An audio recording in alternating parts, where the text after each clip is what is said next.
Hi everyone, Dr. Tony here. Today I'd like to talk to you about intermittent fasting, something that changed my life. I've been doing it for a number of years, and I'm excited to share some ideas with you today on intermittent fasting. First of all, when I tell people, hey, you should try fasting, they start freaking out on me. They're like, what, I can't go without food. I can't skip breakfast. I need to eat.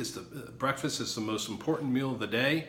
Well, a lot of the things we were taught growing up are just not true. And we're going to try to go through those and help you overcome some of those obstacles that may keep you from a wonderful lifestyle that can really change your health.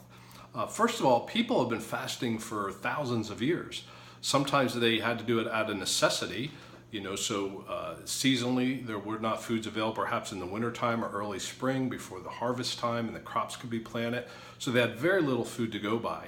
So they fasted all the time and they survived harsh winters and all different kind of challenges in fasting. Obviously, some people fast for spiritual reasons, and that's a great way to get to enlightenment and to clear the mind and really bring you closer to nature and to spiritual life. So there are different reasons. You get to pick and choose which way and what reason you'd like to use intermittent fasting. We're going to focus today on the health issues and the benefits of intermittent fasting.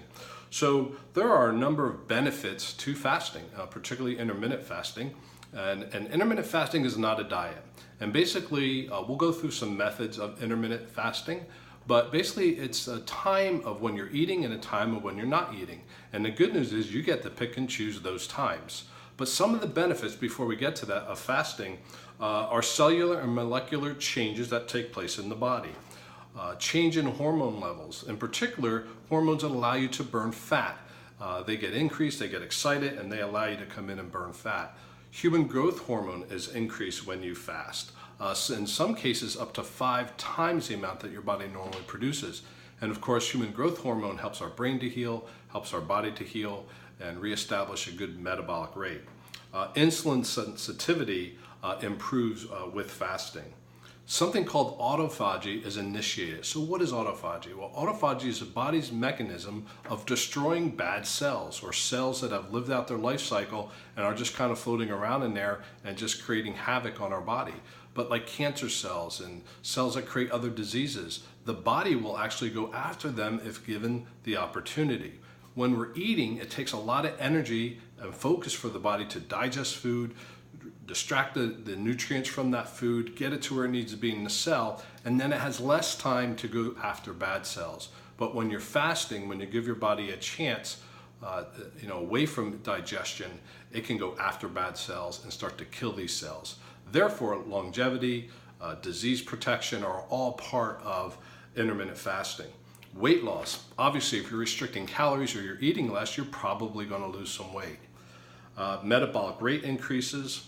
A lot of people will come to me and they'll say, Tony, I'm concerned about muscle loss. I don't want to lose muscle. I don't want to lose weight. I'm thin enough. Can I fast? And the answer is absolutely yes, because the good news is you're in control. You get to control the amount of calories you take in per day. You get to control when you eat. You can regulate it around your exercise routine. So there's lots of flexibility there, but you'll still get the benefits of the fasting in there. Inflammation. This is where I really get excited because we know the basis of all disease is inflammation. So studies have shown that when you fast on some type of regular basis, you decrease some of these inflammation markers. For instance, LDL counts go down, triglyceride counts go down, and other markers of inflammation go down. So that's really exciting. Better heart health comes from that. If we're decreasing cholesterol and our blood sugar goes down and blood pressure goes down, we're going to have better cardiovascular health. So there's definitely some benefit with fasting and cardiovascular health. And then there's a brain hormone called the BDNF. And basically this hormone is increased when you fast. And what this helps the brain do is produce new cells in the brain. So how fantastic is that if we can get some more brain cells? I mean, that would be really awesome. So what kind of methods are there for fasting? I have a number here that we'll talk about. The first one is the way I fast. It's called the 16-8 method. So basically, I wake up in the morning, I don't eat breakfast. I try to have my last meal around 8 or 8:30 at night, the night before, and then I'll have lunch again somewhere around 2 or 3 o'clock in the afternoon. So I'm surpassing that 14 to 16 hour window where I'm not consuming any food. And then between the hours of say, 2 o'clock and 8 o'clock, I'm eating. I may eat 1 meal or 2 meals a day. I may snack, and I just kind of eat and enjoy healthy food. Of course, we want to make sure that we're eating whole, nutritionally sound food when we're fasting. But studies have also shown that it doesn't really matter what you eat. If you fast, you're still going to reap all the benefits that we talked about. So that is the 16-8 method that I employ. There's also the 5-2 method. And basically in the 5-2 method, 5 days a week you're eating normally, and then 2 other days, non-consecutive days, you're going to limit your calories to 500 for women, 500 for men, maybe 600 for women, 2 days during the week. The rest of the time, you're just eating normally. There's also the eat, stop, eat pattern.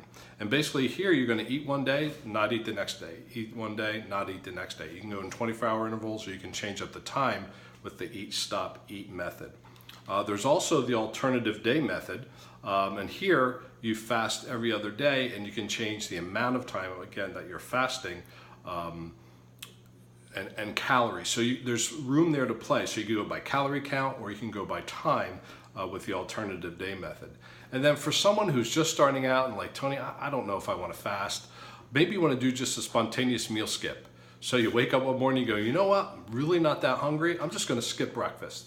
And the next day you're like, you know what, I'm going to have breakfast, but I got a long day, I'm going to be busy, I'm going to skip lunch. So you're just skipping meals here and there and kind of building on the fasting time. It's kind of like working out. You're going to rev up, or you're going to build up your stamina to do the fasting. So that's a great way to start out. As I mentioned before, fasting doesn't have to be no food whatsoever. You could just limit calories, 500 calories a day, 600 calories a day, or less if you want to do that. But that's another way of fasting. You're still giving your body time to go in, do some autophagy, kill some bad cells, take care of fat, burning fat that's stored in your body just by limiting the calorie intake. So fasting means no solid food. But here's the good news. There are some unsweetened beverages that you can enjoy when you're fasting that will not break your fast. For instance, as I mentioned, I like black coffee in the morning. Totally fine. Herbal teas are totally fine. Even bone broth doesn't really break your fast. There's also something called the fast mimicking diet. We're not going to touch on that today, where you can actually eat certain foods and again, certain amount of calories that will, your body will still believe it's fasting, and you still reap the benefits of the fasting. So that's pretty exciting also. Of course, fasting, you should always be working with a healthcare professional when you're fasting. And there's some people that should not fast. For instance, someone who may have an eating disorder, or extremely underweight. Pregnant or nursing women should not fast. Diabetics can fast, but again, you have to be very careful, and you should be working with a healthcare professional. Severe adrenal compromise is another reason that you really want to work with somebody before you take on any fasting. And the last area are women with your cycle. Fasting can affect the cycle. So again, working with a healthcare professional who can guide you through that process so we don't have any negative effects on hormones for you, and that cycle can stay normal. So those are some people that should stay away, from fasting, or at least work with a healthcare professional. So I hope that's helpful for you. A little bit on intermittent fasting, like I said, has changed my life. My wife intermittent fast, my children intermittent fast. They really enjoy it. I think you'll find it, very helpful to restore or gain your health. Because remember, we want to help you discover wellness.